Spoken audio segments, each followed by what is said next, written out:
Chapter 1. I didn't murder my husband. It's important to explain that from the very beginning. There are enough people in the world right now who think I'm a conniving murderess. I don't need you to be one more of them. I didn't murder my husband, which, now that I write the words out, now that I see them there on the page in front of me, they don't absolutely ring true. You've heard of the unreliable narrator, I assume? It's a literary device, meant to trick readers. I read a book like that once. It was written like a detective novel, which, to be totally honest, isn't exactly my cup of tea. But I was going through what you might call a rough spot, and was willing to read anything I could get my hands on. In this mystery, the narrator herself ended up being the villain, but you didn't find that out until the very last chapter. I saw it coming a mile away, mind you, but I went online to look at what the reviewers were saying, and most of them had been duped right up until the end.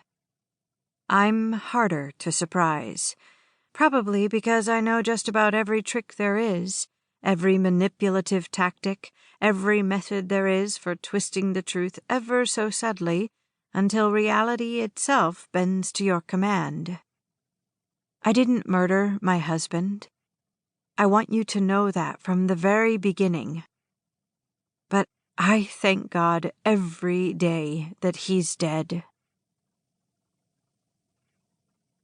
Chapter 2. Justine held her son's hand as they stood in line. "How much longer?" West whined. Justine tried hard not to snap. She'd made herself a promise to hold it together for her son, for West. "This part can take a while," she reminded him. "But after we get through the line and go through the big machines, we'll find a spot by the window to look at the planes taking off." As a toddler, West would have lit up at the idea of watching giant planes taxiing outside Logan Airport. Now, he was 4 and already jaded.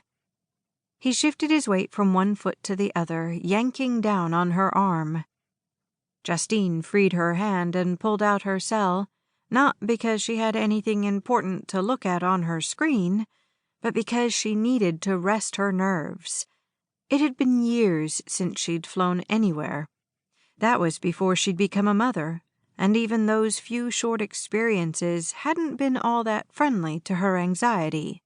Now she had West to worry about, not only for his safety, but also for her sanity and that of all the other passengers on their flight.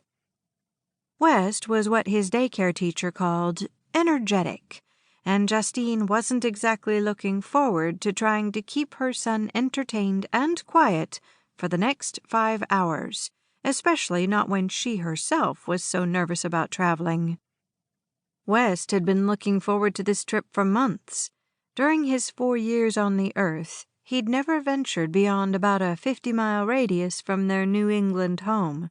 She wondered what he'd think about Detroit. She wondered if he would hate it just as much as she did. It wasn't exactly Justine's idea to head back to Michigan. When she moved away, she'd made herself a promise never to return, and up until now, she'd remained true to her word. Her husband and her therapist thought the trip was a good idea, a chance to get some kind of closure, maybe. Or maybe the chance to tell her mother how much she hated her once and for all.